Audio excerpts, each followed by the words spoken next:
খুনৰ খাৰু নালাগে মোক। এজনী সৰু ছোৱালী, নাম তাইৰ চম্পা, মাক নাই। আছে কেৱল দেউতাক আৰু এজনী মাহীমাক। মাহী মাকৰ নিৰ্মম অত্যাচাৰত চম্পাৰ জীৱনটো দুখৰ সাগৰ হৈ পৰিছিল। কিন্তু চম্পাৰ এটা বিশেষ গুণ আছিল, তাই বৰ সুন্দৰকৈ গান গাব পাৰিছিল। আজি আমি ক'বলৈ ওলাইছোঁ সেইগৰাকী চম্পাৰ কাহিনী, যি এদিন চকুলো টুকি কৈছিল কিউনৰ খাৰু নালাগে মোক। চম্পাৰ দেউতাক আছিল এজন সদাগৰ। তেওঁ বেপাৰলৈ গ'লেই চপাৰ ওপৰত মাহী মাকৰ অত্যাচাৰ দুগুণে বাঢ়িছিল। চম্পাক ঘৰৰ সকলো কঠিন কাম কৰিবলৈ দি মাকে নিজে আৰামত দিন কটাইছিল।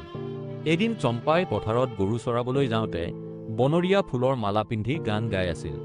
চম্পাৰ সেই সৰল সৌন্দৰ্য আৰু সুন্দৰ কণ্ঠ দেখি মাকৰ অন্তৰ ঈৰ্ষাত জ্বলি উঠিল। এদিন দেউতাক বেপাৰৰ পৰা ঘৰলৈ উভতি আহিল। তেওঁ মৰমৰ জীয়েক চম্পাৰ বাবে এযোৰ ধুনীয়া সোণৰ খাৰু লৈ আহিছিল।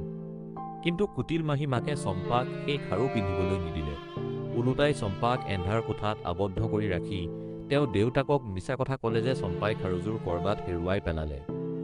দেউতাকে সত্যটো নজনাকৈয়ে চম্পাক বহুত গালি পাৰিলে।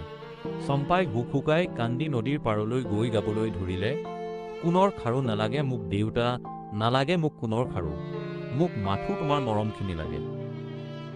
মাকৰ নিৰন্তৰ চক্ৰান্তত চম্পাৰ জীৱনটো অসহ্যকৰ হৈ পৰিল। এদিন চম্পাই নদীৰ পাৰত বহি চকুলো টুকি থাকোঁতে হঠাতে পানীৰ পৰা এটা অদ্ভুত হাত ওলাই আহিল। লাহে লাহে চম্পা নদীৰ গভীৰ বুকুত বিলীন হৈ গ'ল। যিদিনা চম্পা নিৰুদ্দেশ হ'ল, সেইদিনা গোটেই গাঁৱৰ বতাহত কেৱল তাইৰ সেই কৰুণ গানটোৱে প্ৰতিধ্বনিত হৈছিল।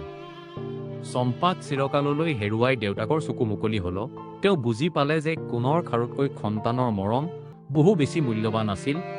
আজিও মানুহে কয়, নিস্তব্ধ নিশা নদীৰ পাৰত চম্পাৰ সেই কৰুণ কণ্ঠ আজিও ভাহি আহে, সোণৰ খাৰু নালাগে মোক